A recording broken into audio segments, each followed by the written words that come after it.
Remember guys, duplicate good deeds, not DVDs. Buy original.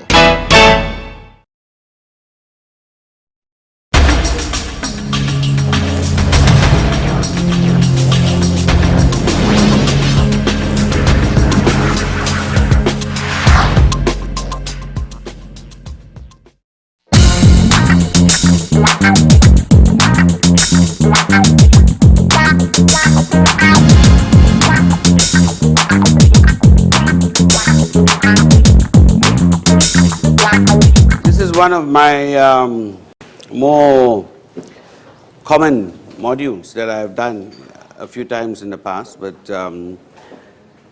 one that needs to be addressed more often than not. And it's something that is of great importance because a lot of us lack the ability to communicate. And somehow we fool ourselves into thinking that because we understand what we say, that the person who's listening understands it the same way.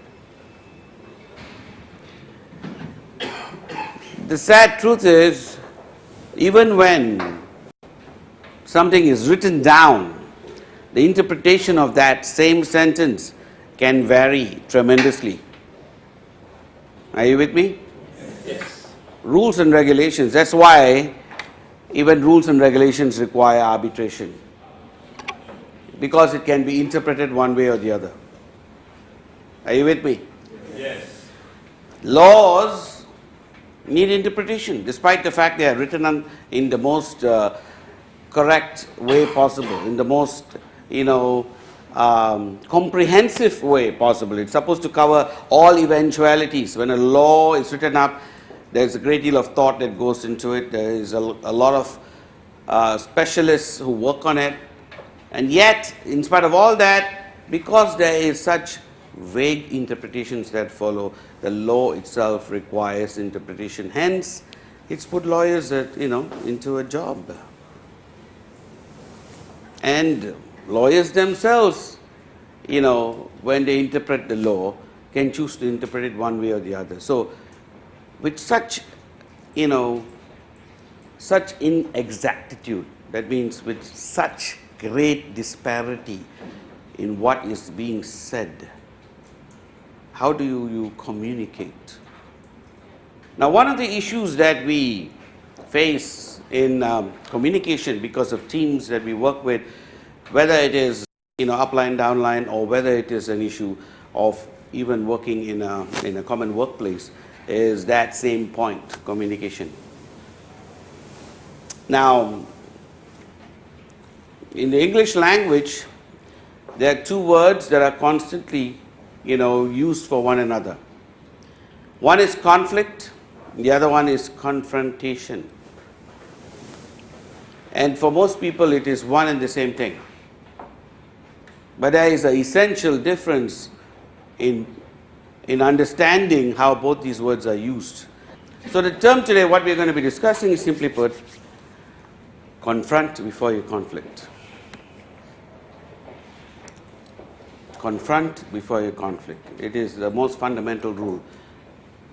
Now, most people, especially in our cultures, it is our position, our tradition to avoid confrontation. Let things lie. Let the sleeping dog lie, as they say. Are you with me? Yes. The only thing that happens is when you let the sleeping dog lie, is that he will bite you the next time. Are you with me? Yes. The problem is not solved. You haven't made friends with the dog doesn't know you, you don't know him, or whatever it is, and you still have to take the risk that he will be sleeping the next time you come through. The problem is still there. Nothing has been resolved. Now, in order to resolve it, you have to question it. In order to question it, you have to confront. If you have a different opinion, you keep quiet once. You can keep quiet once. But when you keep quiet twice and thrice and down the road, the first time you share a room with somebody, right? And it is, your roommate's practice to traditionally leave a trail of clothes, from his bed to the bathroom. Are you with me? You've had those kind of roommates. Their idea of washing is every Christmas and maybe, in between on Easter. Otherwise, the washing clothes just keep piling up. Are you with me? Now, so there little things that, little things actually are the main issue. You don't actually go to a conflict over serious problems. It's very rare. You conflict over little things. Ultimately, it's just like somebody who rubs you the wrong way. Every time they say something, that irritates you, you keep quiet. Then you keep quiet again, and you keep quiet a third time, and you keep quiet the fourth time. Just out of the blue, he begins to say the same thing, and you're holding him by the throat and shaking him like a wild dog, He says, "What did I do?" And you say, "You just call me that again," So what did I call you? Whatever it is, if your name, he calls you Al, because he thinks, your name is, despite the fact that you keep telling him your name is Alfred, he says Albert. For the 25th time, then you turn around and say, "Look, it's Alfred." Are you with me? Yes. All right. And 25th time is not bad. Some of us have greater resistance. We can go all the way up to 250 times. But then on the 260th time, have you heard of the biblical saying that the straw that broke the camel's back? Right?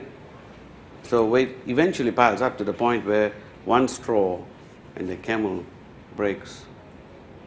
So one straw and you are sitting on his chest, virtually ready to pull the man's heart out through his lungs. But you don't even know how you got there. Are you with me? So confrontation is regarded actually in our society, sadly, as something to avoid at all costs. It seems to be something that's a taboo subject. Everyone worries about it, But, he's my boss. But he's my neighbor. But he's, why, is it worth the trouble? Why tell them? Are you with me? Why tell them? Leave it alone. And it just goes on till the sore becomes a wound. Until the wound festers and you're ready to, you can't take it anymore. And usually the other side is just as surprised. So, or they are aware and simply couldn't give a damn. Either way, you rather deal with it than not deal with it. But when you confront, the one thing you do know is where you stand, where he stands. Before that point in time, it's all a little bit of a question mark, isn't it? Maybe, maybe not. Maybe he knows, maybe he doesn't. Right? So it is always better. And if you're going to be in any kind, if you're going to see a person one time on a flight going somewhere and probably never see the person again, then you do what, traditionally most of us do. Lie like a dog. Essentially, you are nobody for that 2.5 hours. Are you with me? And after that, you might never see this person again, right? So you're sitting there talking, and the guy goes, "So what do you do for a living?" "Well, I don't want to boast about it, but, I'm a very famous actor back home." This, that, and the other. Are you with me? But then if you have to work with somebody every day, then you want to start off right. So if you're going to recruit someone, our tradition is, when we are out there talking to someone to convince them to get to know us, right? The mistakes we make are in the first few days. Whether it's a new boss and a new employee or a new employee coming into a new department, Instead of setting it straight from the very beginning, that's the time you want to establish this persona that you're not. Then you have to spend the next 5 years living up to it. Are you with me?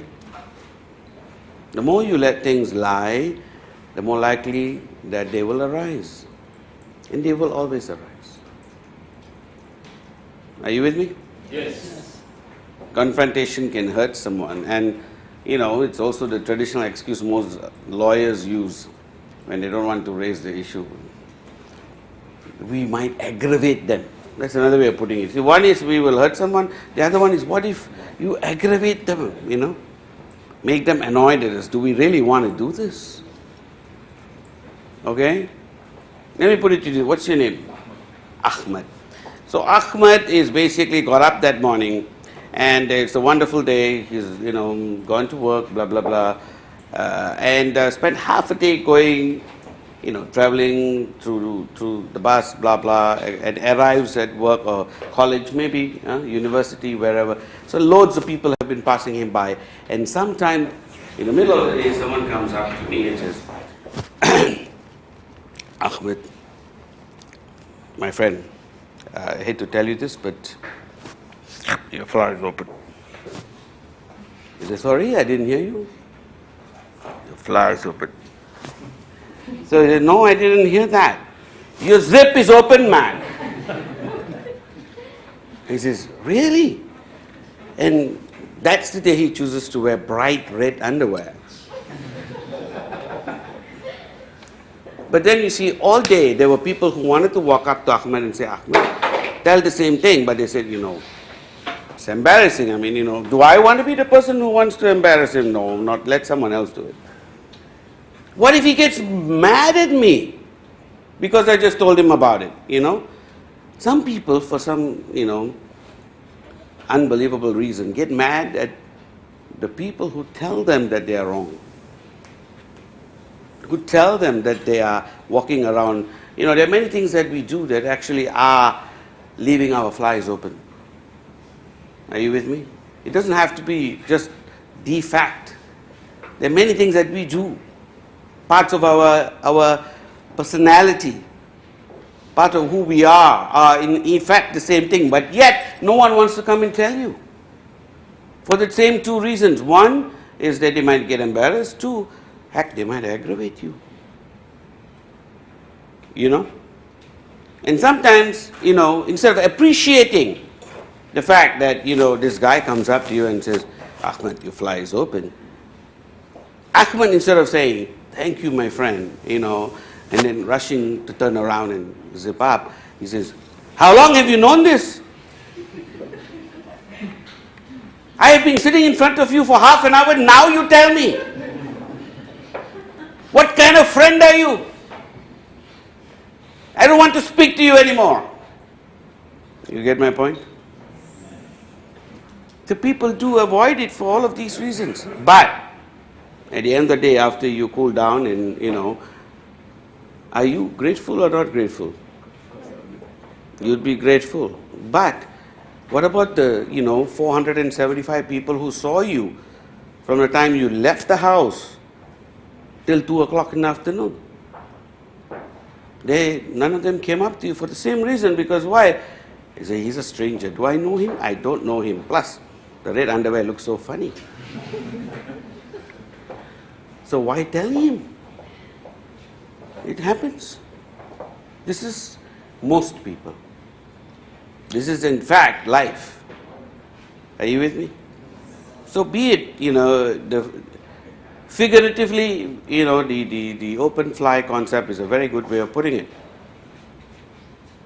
I was watching the other day, it's a Canadian program. It has to be a Canadian program. But it's a Canadian program that's called Just for Laughs or something like that. Is that what it is? Just for Laughs, Richard? Yes. And this lady, on purpose, right, has her skirt, tucked into her underwear. And she's walking around this department store at the back. So obviously everybody who can come in can see her underwear. And you have so many people coming. one after another. You know, the guys are looking, laughing, joking, pointing to each other. Someone is pointing to someone else. In fact, the crowd gathers. Some people come with their camera phone. Yeah? So even if you are a little embarrassed, it's better to be embarrassed. It's better to deal with aggravating or embarrassing the person than not tell him. I'll give you a variation of this theme. There was a New York University of New York that did a survey way back in the 90s. And I used this a lot during my early days when I was in training, in networking. People keep asking me why I chose to do what I did. And one of the reasons I said is because I want to help. And many people say, why? You know, the world is already, got enough problems, do we need to go and solve other people's problems? And I said, and I keep going back to this statistic. So University of New York did this survey that essentially they put this old lady, very nice grandmotherly old lady, and she appeared to have collapsed on the subway. But in a fashion where when you come down the escalator, you are going to virtually, you have only two choices. You can stop and help, or you have to step over her and walk. And during peak hour in the subway, you have thousands of people walking by. Are you with me? And out of 100 people, basically, for every 100 people who crossed over that lady, one or maybe two will stop.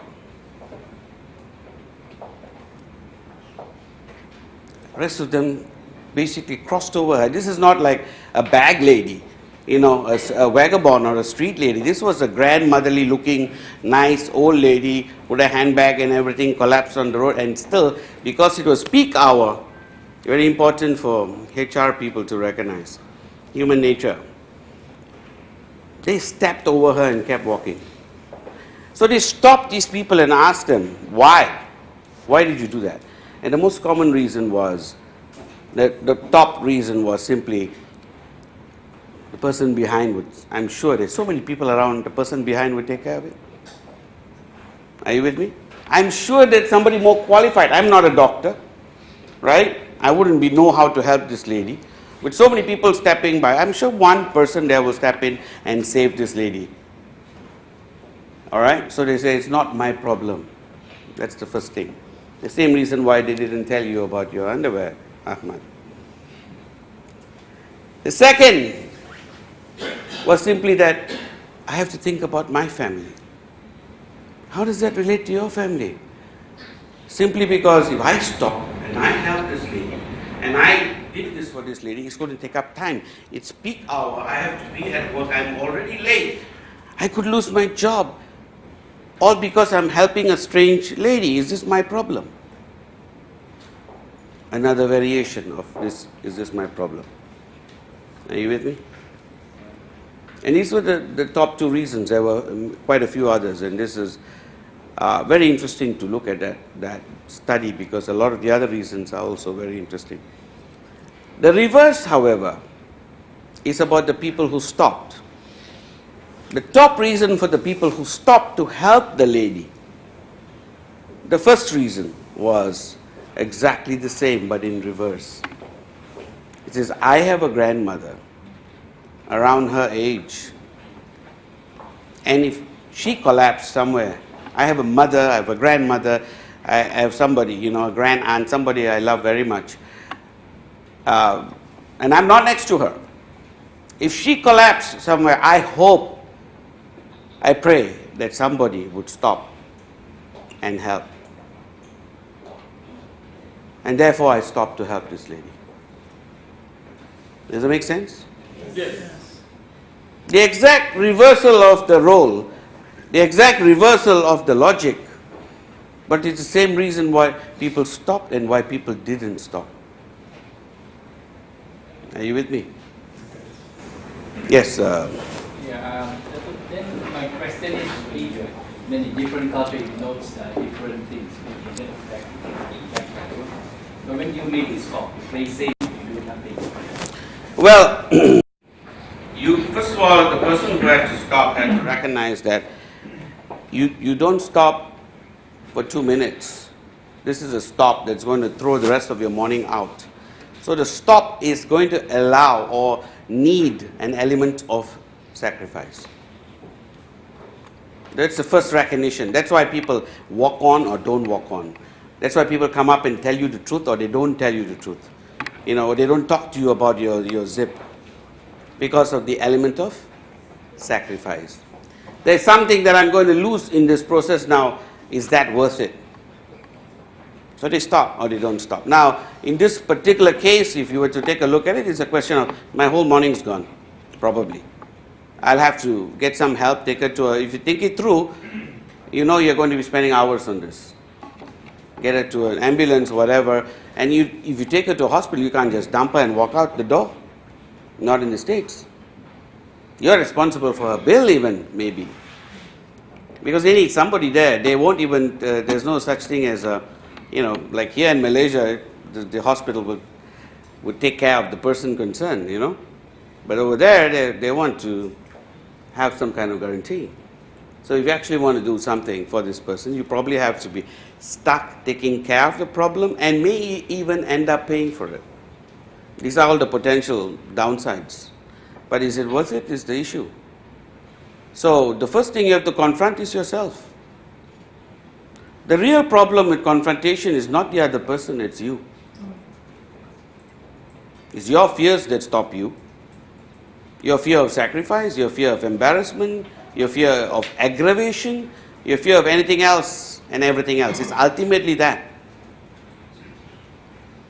You know perfectly well that be it in terms of confronting the individual because of the truth, or be it stepping to help someone. Are you with me? They're all variations of the same thing. It still comes back to the same point. It is something needs to be done. There is a moral dilemma behind it. Otherwise, you don't just confront. You don't confront because, it's don't get confused. If someone comes up to you say, no, Manchester City is going to win. He says the guy is a real, nut. Liverpool has to win. I better confront him. That's not how it works. That's not confrontation. All right? That's grounds right there, in a pub to get into a fist fight. Are you with me? You don't confront on an opinion. Are you with me? You don't go up to somebody who's perfectly well dressed, right? And say, I think, it looks horrendous. Is there any upside to that? Your opinion is of no relevance to that person. That person thinks they look good. That's why they're dressed. If she asked you for an opinion, are you, going around being the moral, custodian of fashion? What's your point? Practical side. Why do we confront? Because if you cannot communicate, you don't have a relationship. Every relationship is at the basis of it built upon communication. Otherwise, it's a lie. Is that not right? Think about it. The basis of every relationship is purely communication. You have to understand to the best of your ability what the other person wants, expects, needs out of the relationship. Be it, employer, parent, child, wife, it doesn't matter. The better you understand that, the better your ability to control and benefit from that relationship. And there is no other way. Not confronting leaves only more question marks. You step over that lady or drive past that 15-year-old boy once again, all you do is you have a question mark. Did he live? Did he die? Was I right? Was I wrong? Did someone behind me actually stop? Are you with me? And can you live with it? That's really the point. Coming back to the most simple element of just relationships per se, without truth, without communication, you don't have any relationship. The better you are at conveying what you want from someone, the clearer you are of establishing that, the better you will be at getting the proper productivity, the proper results from your relationship. Every relationship has a purpose. Everyone. Are you with me? Even if it is between, say, father and child, right? If you are not able to communicate to your child, believe me, it is the most frustrating thing ever. And the ability to confront will help your communication skills. And at some point, doing it well at work will help you do it better at home. It is a process. Like any other process, it's going to take repeated attempts until you get better at it. Are you with me? It is always harder to confront those you care about, because the unfortunate baggage that comes with the relationship. Your trespass is always best with a stranger. After that, it's all downhill. Pretty much, because at the end of the day, unfortunately, if it stays on even keel, this is a good thing. Are you with me? But more often than not, you come to know each other. It is a process of give and take. But you give generally more to a stranger. Which is why, you can open up and tell all. If the number of secrets that are poured out to a stranger on a plane that your husband probably doesn't know, or, you just pour it all out. The greatest need still remains with those that you love.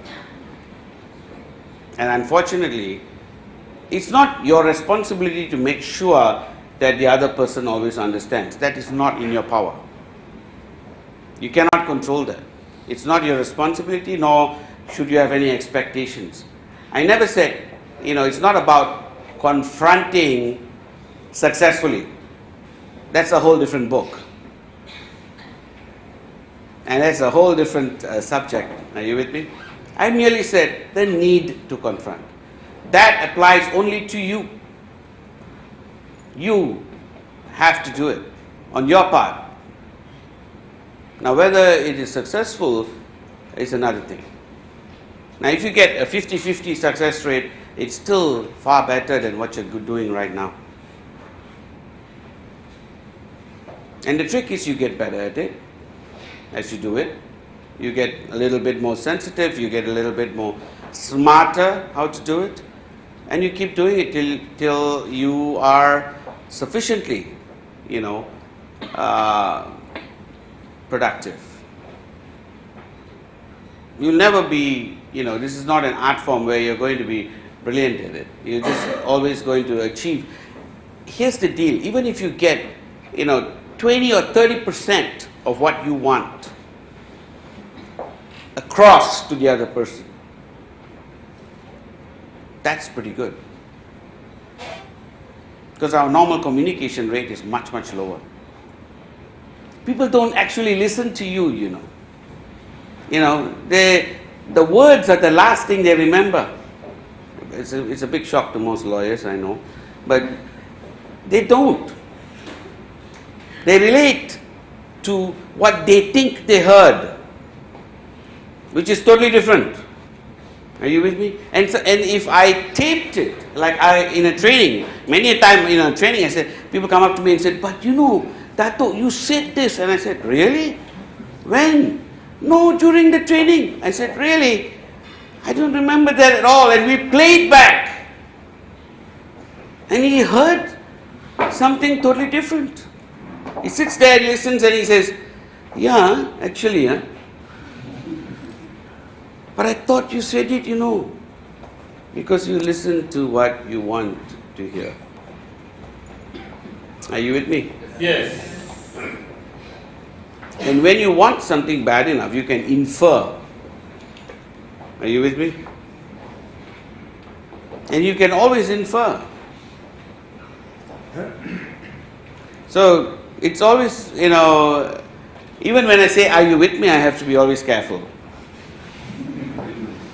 And I had IRs come up to me later and say, Dato, but you wanted me to be with you.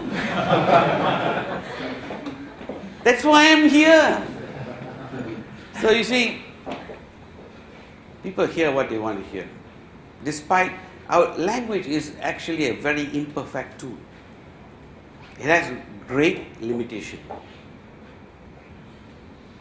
In fact, too much of it is worse. And that's our problem now. When we talk and we have too much all inside, it's like a bursting balloon. It's like a waterfall. Are you with me? You press the button and the person explodes. He vomits all over you. How much can you hear? Hey, you look troubled, man. Are you all right? And that's all it takes. You think half a day is a long time, Joshua? Try this with Richard. You'll be stuck for a couple of days. And that's still not enough. He might come back for another round. There's a lot of frustration. We all carry problems, and do you know why psychiatrists get paid so much? To sit and listen. Are you with me? A trained psychiatrist learns to switch his mind off and watch the movie he was, seeing yesterday. He can sit there and relive that whole movie and doodle on his pad. And that's all he really needs to do, because just sitting there is therapeutic. Because somebody has to pour everything out. If he actually had to listen to everything, the man could actually end up on the other side of the couch. Yes? How would I confront someone? The only intent that you can ever have for confrontation, the beginning is all confrontation has some element of sacrifice. That's the first thing, all right? Second is whether or not, like I said, the objective is and should always be clearer communication or the truth. Sometimes, you're able to say so much more with a gift, with a gesture, than, 1,000 words. Are you with me? But since you are limited by what you have, which is language, you work with it. And thereby the rules of confrontation were born. Are you with me? Alright, so let's get into the rules. Alright? So rule number 1, check your emotions at the door. Most fundamental. It's the first rule that I had as a board whenever we met as partners, when the we partners met way back in 1996, so 97. It was the first rule that I had, always. And for the longest time, it was the first rule at the board meetings, check your emotions at the door. Now this is, for those of you who don't understand that, it's an Americanism. It basically means leave your emotions outside. You cannot confront with emotion. It just does not. Then the essential difference between conflict and confrontation becomes obscured. Conflict is driven by emotion. Confrontation is driven by rational thought. Are you with me? Fundamental difference. So, when you're confronting, you first leave your emotions out of it. You cannot, bring emotions into it, because automatically you create the wrong message. Almost right at the very onset. If you go up to somebody like Ahmad, different ways of conveying the message to Ahmad, right? It's like one is Ahmad, you fly open, man.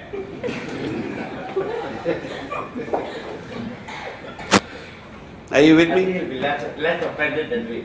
You think so? I think so.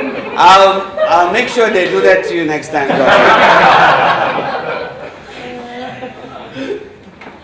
I think there are many different ways of doing it, man, Red underwear, what the hell's wrong with you, man? The less emotion you throw into the message, the more likely you're going to get the message across without him thinking you're trying to look down upon him, or that you're making fun of him, or in any way or another slighting him. Same thing, be it the workplace or anywhere else. Are you with me? See, Joshua, if you're married, you would understand that. First point, if your wife is dressed up and you don't like the way she's dressed, you have to learn how to convey the thought. You cannot go up and say, oh my God. Are you with me?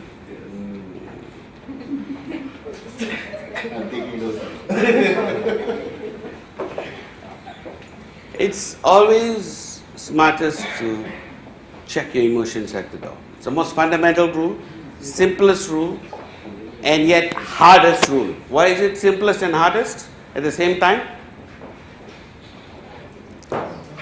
Why is it simplest and hardest at the same time? Human beings are emotional.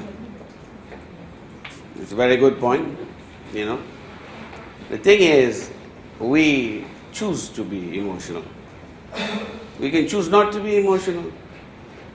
Are you getting which is why in a courtroom, for instance, right? A judge is known as a sober judge. Are you with me? Imagine the judge was laughing all over the place. Are you getting? You need to establish, the greater the level of respect that you have from the person that you're, confronting, the better your ability to confront. So you need to keep working on that. And also you need to be able to draw a line. I mean, despite all of your challenges with that person, you can still be able to confront issues with that person. Are you with me? I mean, let's leave all this aside, let's talk about this. Can you do that? See, that's what you need in any relationship. There's always something ongoing. You should be able to park that aside and say, can we talk about this now? And draw that line. All of which is only possible when you can check your emotions at the door. Alright, next. Never confront the person. Always confront the issue. Again, a fundamental rule. Very important fundamental rule, because it really defines confrontation. Confrontation is always issues. That's why in the English language you say confronting issues and conflicting emotions. Because emotions will get into conflict. Issues need to be confronted, and when you mean confronted, the word itself comes purely with the word front, means putting in front. That means coming up with the truth. Every issue can be seen in 2 or 3 different ways. So you confront it, turn the issue around, look at it from the front, so to speak. Are you with me? Face the issue. A lot of us actually cannot even face the issue. We don't want to know about it. One of the biggest problems is we don't even want to know about it. See, if one were to take the, open fly as a classic scenario, there is actually a lot of people walking around with their flies open, theoretically, mentally, but who are even aware that that is the case, but still don't want to know about it. Are you with me?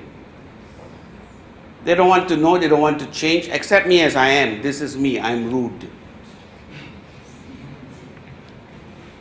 This is a classic scenario, This is the way I am, accept me as I am, kind of thing. Because, why? Because that's the way, I was born, that's the way I was brought up, that's the way it is, and like it or don't like it or get lost, And they think somehow by making the statement it makes them superior in some form or the other.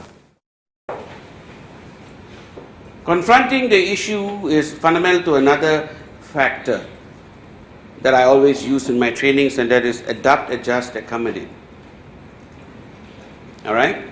Adapt, adjust, accommodate is the strength of a relationship. Every time you are willing to adapt and adjust or accommodate, you can always work with anybody. And that's the strength that you want to have, to be able to work with anybody. I mean, there's always a problem. You walk into a group of people and there's someone who you cannot stand. Are you with me? The trick is to be able to work with anybody. If you can keep your emotions in check, if you can only confront the issues, you can virtually work with anybody. The biggest problem is we can't. We can't keep our emotions in check, and we can never confront only the issue. We always confront the person. And how do you confront the person? Instead of dealing with what actually took place, what the person actually did, you say, "You stupid bugger. Why did you do that?" Now, the minute you say, "You stupid bugger," you're not talking about the incident anymore. Are you getting my point? The act was stupid is a different point. "You stupid bugger" means you're not confronting the issue anymore. Am I right? So you cannot bring the personality into it. And if you can draw that line, you can work with anybody. Race, culture, creed, country, notwithstanding. Because in essence, we are all alike. We are all one. So to say that, I can't work with, people who are like this and like that simply means that you are not checking your emotions at your door and you are not confronting issues. Two fundamental points.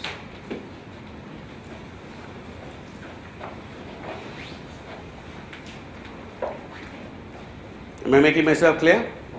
So, avoid using the I and you word. Now, actually, this is rather impossible, as we found out during the zone. It is rather impossible. However, the trick is to use as little of it as possible. I mean, if you can actually achieve it, kudos to you. Hats off. But, it is one of the most difficult things to do. But believe me, by reducing you want to confront somebody because they have done something wrong, you want to address it. If you can drop I and you, try doing it. That's the approach. But the trick is, just reduce it. When you're conscious of it, you'll reduce it. And when you reduce it, you're heading the right direction. The more I's you have, the more you have, the more aggressive your statements become. When you're really upset with somebody, you take a look at how you're writing. In 20 lines, you will have 42 times I. It's as simple as that. I believe this, I think you did, well, blah, blah, blah. The more I's that you throw into the sentence, the more you differentiate. It's as simple as that. So you need to take I out. Next, you manage you. Take a look at formal, formal invitations and the like. May we have the good fortune of your presence at this function, blah, blah, blah, blah, because it takes out the I and you. Are you with me? Okay, next. Never argue your point for point's sake, only lawyers do that. We don't do that. Actually, you have to. In court, your only objective is to establish the point. And that is the purpose of the entire argument. Especially when we are losing. Whichever the case, it is all about points. And your purpose is to establish the point. So you actually argue for the sake of the point. So the point of the exercise here is, when you are not in court, we need to agree that, for the purpose of confrontation and to make it effective, Discuss it instead. The objective is communication, not domination, which is where bosses actually fail. They start off with, listen to me. The minute you say those three magic words, listen to me, the person switches off. Even with your kids, try it. You listen to me, okay. And that's it. The kid is zoom. No, that's the thing you'll be repeating for the next 15 years. You will never stop because, that's the next thing that follows is what you have said before 250 times. So the trick is, not to dominate. Not if you want to make it an effective confrontation. If you're dealing with the issue, then what's the purpose in dominating the other person? The trick is communication is two ways. You need the other person to provide 50% of the material. It's a bridge, not a road. So bridge has to be, effectively bridges are built from both sides meeting in the middle. Are you with me? Yes. Hence, there you have it. That's the trick. Argue, but not for the sake of the point. Are you with me? You have to present the discussion on behalf of somebody else. Like for instance, if you are the boss, argue for the company. The company needs to have a better, reputation, and therefore we need to do something about it. The company needs this done, so we need to be custodians about this. Are you getting my point? The department needs this done, right? Our network needs this done. You taken out of it. Are you getting my point? So when you argue, I actually want to tell you this, okay? And there is it. So the person automatically starts to shut down. Or the person starts to gear up. Because then they also want to start with, I also actually wanted to tell you, okay? That's a very Malaysian style of doing it. Okay, next. Which means equal parts listening to talking. If you think you are confronting and you are doing all the talking,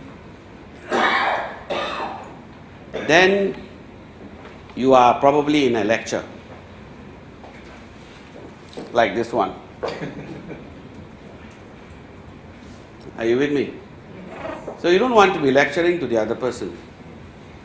So if you think you're actually confronting issues with a person and you are speaking for 85% of the time, your voice is the one that's being used throughout the entire conversation, the first thing you know is you know nothing about what the other person feels. You assume.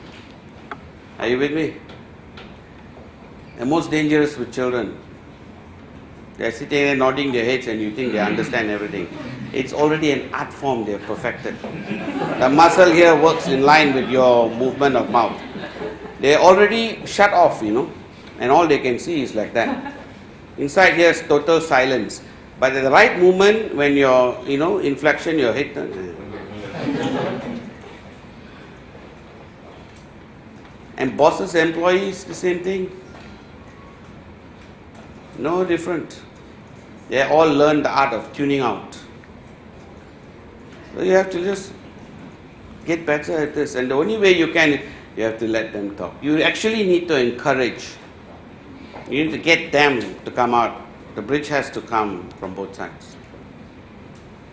Equal parts listening must happen. Otherwise, there is no confrontation happening, no discussion, no issue. Somehow you must get them to talk. It's the hardest thing to do, believe me. Especially when you are in a stronger relationship, i.e. you are the boss, you are the upline, Stephen? When you are the upline, you see, there's edification all thrown in, very hard. So, Which is why I try to get Patman to come down here and soften you guys so you will actually open up and talk, you see. So then we can do this both ways. But this is a fundamental rule. Next point. Begin with listening. The more you listen, the more effective you become in addressing. You start with listening first, always. So actually, in an effective confrontation, the first part of which is you establishing, what you want to achieve, right, in that discussion. It is really your listening. You have to, first of all, get that person involved. Are you with me? I.e., now we're talking to Ahmed. So you made the mistake, Ahmed, of, putting your hand up first. So right throughout the training now, we'll be using Ahmed. Now we're tired. What's your name? Amar. Okay, so now we go to Amar. So let's try Amar. The trick is, to get Amar to say more. So you start out by saying to Amar, Amar, our group needs to look better. We need to improve the way that we interact, the way that we dress, the way that we instead of saying, you could dress up better, why don't you spend some money, get some good shoes, all of that is a lecture. So we start talking about we need to look better. We, need to be smarter in how we approach our people, blah, blah, blah. It becomes a discussion. And then you kick into, well, Amar, what do you think? So you can allow him to get into it. Are you with me? Let's have your thoughts on this. And sit back, having established a platform, a non-aggressive platform. Are you with me? Very important to have. You see, the reason why a lot of people always ask me, why do I keep saying, are you with me? Or, do you follow me? Do you understand me? Whatever it is. Because the fundamental point is, the hardest thing for anyone to achieve is how much are you listening? And I have to gauge that in order to know whether I need to change the track I'm going on, use different information, maybe withdraw and go into another line of, thought, etc. and so on. And by looking at your reaction, those points that are most clear gets an immediate response. But when only one or two people, are you with me? You have two voices saying yes and no. I say, okay. Are you with me? Yes. See? See, Joshua, it's called reverse psychology. So, did you get that, Amar? The trick is to get them to open up. And listen, always do that, because I guarantee you'll be surprised. And the next, confrontation with egoism, lust, anger, hatred, jealousy, or malice of any kind will always fail. We talked about emotions at the door, right? Some people are very effective at masking their emotions. So they're actually looking very cool and calm, but they're driven by this negative thoughts. Are you with me? They're very calm and cool, so it looks like the emotions are at the door, but they're driven by egoism or lust or anger, hatred, whichever these issues are. We earlier were discussing what the purpose of confrontation was, Malti. Was it you or intent? And we located the objective here must always be truth. Anything else fails. Communication depends on truth. Communication depends on you understanding it better. The truth grows as you grow. Don't expect it to be the same as it was at the beginning, but as your relationship grows, the truth grows and the truth changes. Are you with me? Hence, communication is about constantly arriving at the truth. Do you get my point? The more you communicate, the more you confront, whether it's a long-term relationship, must have its confrontation. There's no relationship I know that doesn't. You know? Any long-term partners who have been together, you know, for 20 years, husband and wife, you name it, any long-term relationship, you know, where the team or the people have stuck together for a long time, 100% they confront. Pretty much application of common sense, isn't it? It's really pretty much, you know, what I have learned by watching people who are very good at doing this. Learning from people who have done it with me. And learning from people who actually have done it in a way that I have grown to respect them for what they did to me. That I have grown because of it. You know, I've had mentors and guides and teachers who have chosen to take the time to approach a problem, and I have been pretty rebellious in my own way. I make fun of Richard, but you know, I was far more aggressive in my day. You know, when I was as young as him. I wouldn't tolerate, you know, I'm pretty short-tempered in my own way, but still, they reached me. They got me to see the point. They got me to change. They got me to learn.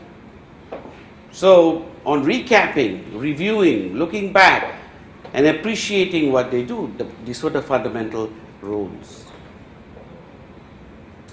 Ultimately, it is only about the truth, because it is the only thing that keeps the relationship strong.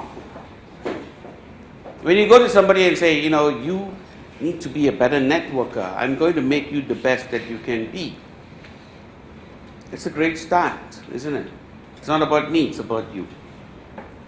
Together, we are going to be better. Are you with me? Yes. And these are the same things that you could do in a department. Right? Instead of drawing divisions between each other, you bring them together and say, look, we need to look good. Our department needs to look good. Our company needs to look good. Are you with me? And we need to therefore improve. And you can hammer harder because you're hammering the company. Are you getting my point? Hammering the department. This is where we need, you know, greater emphasis. This is where we are struggling. I wish we could be better at this, and yet that person doesn't feel that he or she is being, you know, ostracized. Because you are just using different words. But it doesn't matter what words you use, it doesn't matter how much emotion you check in at the door, how cool and calm you are, how well you are dressed, how great your tone is, if any of these are the driving forces. Are you with me? Yes. Even pity as a motive is self-defeating as an objective. You know what I'm saying? It doesn't work. It's like going up, you know, to Ahmed and saying about his red underwear, but feeling sorry for him. Although he appreciates the fact you told him the truth, he still feels miserable. Are you getting my point? Because the effect is like, you know, how stupid can you be? I mean, don't you even look in the mirror before going out, you know? Kind of thing. Instead of which, you could start out by saying, hey, it's happened to me, man. You know? I've done this before. Are you with me? You did? And my underwear was worse. It was bright pink. You see that? A little lie also can go a long way, because you just establish a rapport. Ahmad now feels, ooh, that wasn't too bad, you know. My bright red underwear didn't let me down, and you know. Hey, he could be, you know, discussing underwear with Richard next time. So, The trick is intent, even pity doesn't work. All right? Next.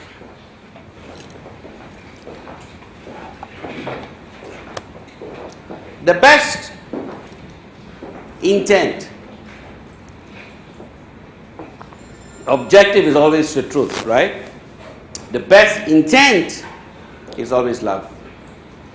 I.e., when you do it with your child, with your wife, with anyone you care about, that you love, that is the most powerful motivation for confrontation.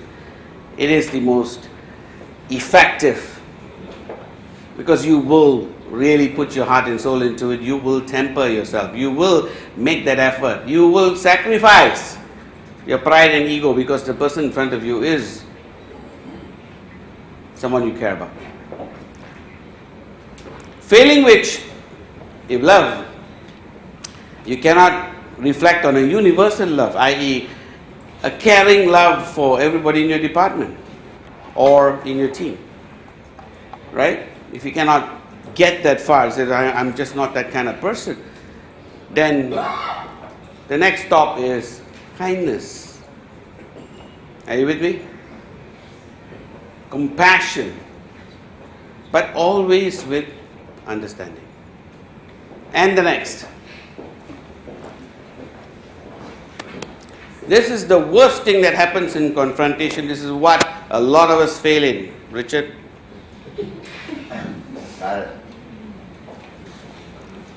We start off right, we get everything else right.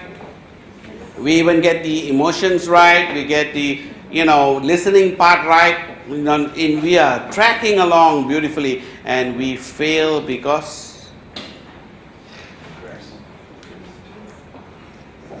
ultimately never digress. When you're coming in to confront, the temptation is to bring in all other aspects and weaknesses of the individual going back the last so many years. Then the more you know the individual, the more difficult it is not to digress. This is where the challenge comes. The baggage that I was referring to people who are close to you, be it a brother or a child or whatever, the people who are close to you come with baggage, and therefore the digression factor takes off the impact of confronting that particular issue. And it basically destroys the whole effect, because everything you achieve in confrontation is lost. Because you end up going into a totally different diagonal session, something that some of us are very, very familiar with. And in fact, the whole objective of why you started the entire process is lost. And you were truly effective until that point. You actually got the point across and you are almost finishing, and that's when you go into, this brings to point another matter. This is where the words begin. It brings to point another matter. You remember or not, when you started, and another problem is brought in. You finish the process. Are you with me? Effectively. You understand where and how this person, reacts to it and gets the whole process back. The feedback comes back and you say, okay, we need to talk again. Or you can proceed on to the next point, but only after this is finished. And there should be no relevance between the two. Because there usually isn't, only in your mind.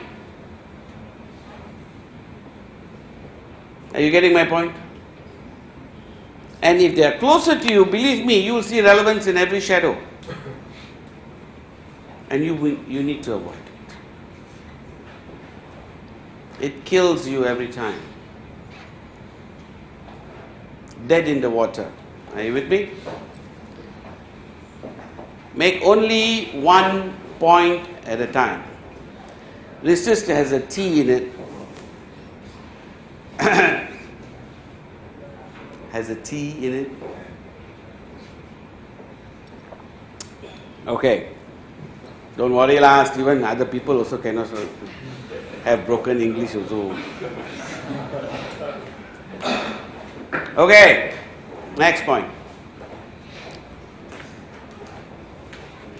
Never forget who you are doing it with or what you're doing it for. Two different points. I was tempted to leave it separately, but I brought it together. Never forget who you're doing it with. It's a big problem, I assure you. You're sitting there in the middle of the confrontation, you're dealing with the issue, right? And you essentially get into the issue so well that you forget the person who's in front of you and why you're doing it for.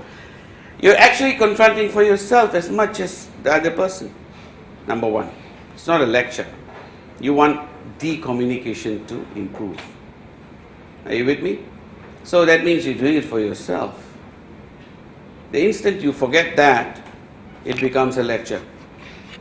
But the first part, which is ultimately who you're doing it to, is also easy, because it's like digressing onto all the other faults the person has. It's very easy to digress onto another person. You know, who else has this problem? We both know this guy. Pain in the neck, blah, blah, blah. And you've gone from a very effective, nice confrontation session into a gossip session. Very hard to resist. Especially for the office staff, when they gather, chit-chat time. But it's one person at a time, one issue at a time. Never forgetting that you're doing it for you. Because you need, not the other person needs this. See, there's always this altruistic approach. The great Mahaguru. Everybody wants to be this great mentor, teacher, guide, philosopher. It's just this little halo around your head when you're confronting. Because you say, you kind of think that, Saint Richard over here, leading you down the path of righteousness, blah, blah, blah. Can you see the wings at my back?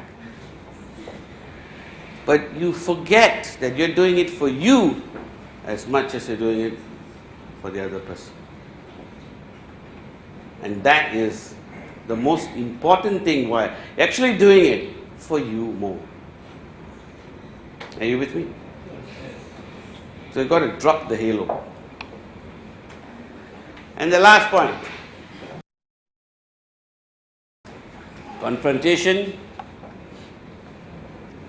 without compromise is only possible for a principle. All right? Never for personal gain. All right? Before we go to the second part, let's look at the first. Confrontation without compromise. That means all confrontation, by definition, what that means is all confrontation leads to compromise. At some level, you begin with compromise. Because confrontation is never a one-time process. It's always a flow. It's a process. It's continuous. You have to keep coming back to the same problem. People tend to repeat the same mistakes. People tend to do exactly the same thing all over again. Very rarely do they make new mistakes. New mistakes means you need to essentially have a different confrontation. The one that you are doing is already over because you've succeeded. But that's never, the case. More often than not, you end up confronting on the same issue. Right? If someone is late, he's always late. You struggle to get him there on time and still the bugger is late. Donna has a real challenge with this area. And still, she perseveres to get people on time. Right? But it's a non-stop thing. Be it whatever it is. Are you with me? Drinking. Are you going to stop someone drinking? Or smoking? Joshua. It's a process, I assure you. But you just come back to it again and again and again. And the trick is, don't give up on the person. Don't give in to the person, don't give up on the person. But you keep coming back and again, and you always end up with compromise. He says, okay, look, I slow down, I cut, I get there, I understand your point, I will change, but this is what I can do now. Be happy with that. By definition, it's going to lead to compromise. Accept the fact that you're never going to get through all the way. And that means you don't have any expectation. Be prepared for the next and the next and the next, somewhere down the line. Because this is a long-term relationship. Be it your downlines, your partners, your neighbors, your friends, your staff, it's the same thing. Are you with me? But there is one thing where you never compromise. And when you're confronting on that, there is no space for compromise, such as a principle. Are you with me? There's simply no ground for it. You cannot confront a person about, say, stealing, for instance. Okay lah, next time I only steal half, okay. You get my point? It's a principle. It's too rigid a point. Okay? Next time I won't harass your staff lah, halfway lah, just kiss, okay. I like that. You see Joshua's face, it totally collapsed.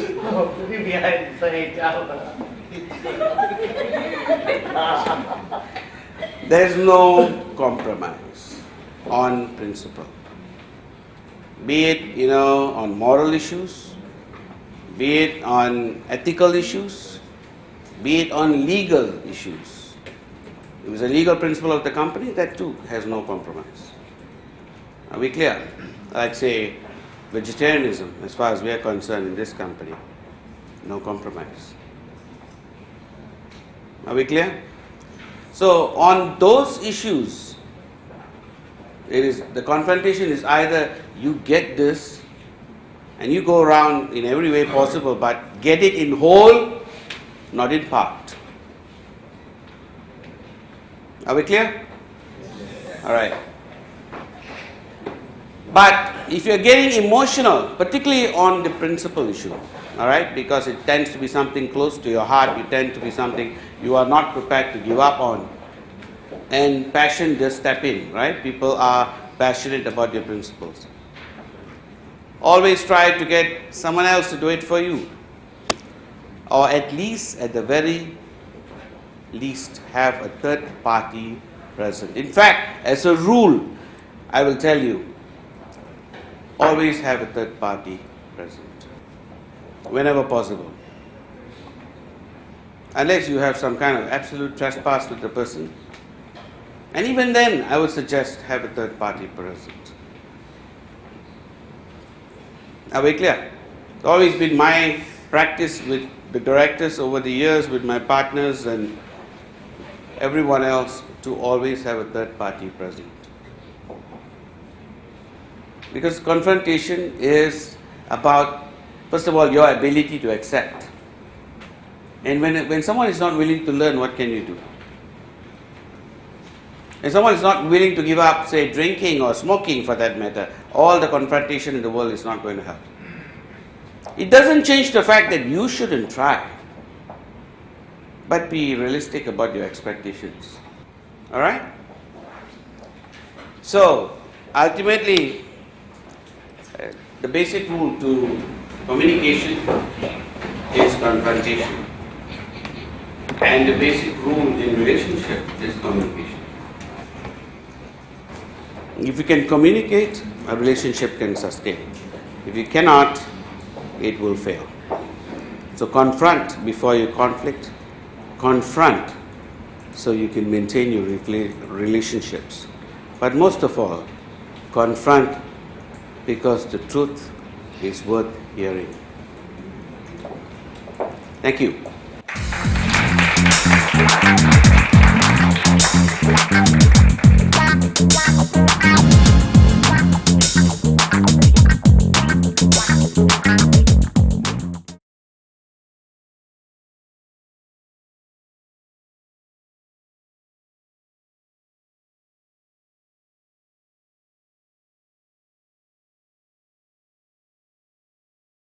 Hey Joe, long time no see. What are all these boxes doing here? Oh, hello, Mr. Patman. It's actually your latest DVD, and I'm sharing them with my network. I'm so excited. I'm shipping these out to Africa. I got some for Asia. I got Australia over here.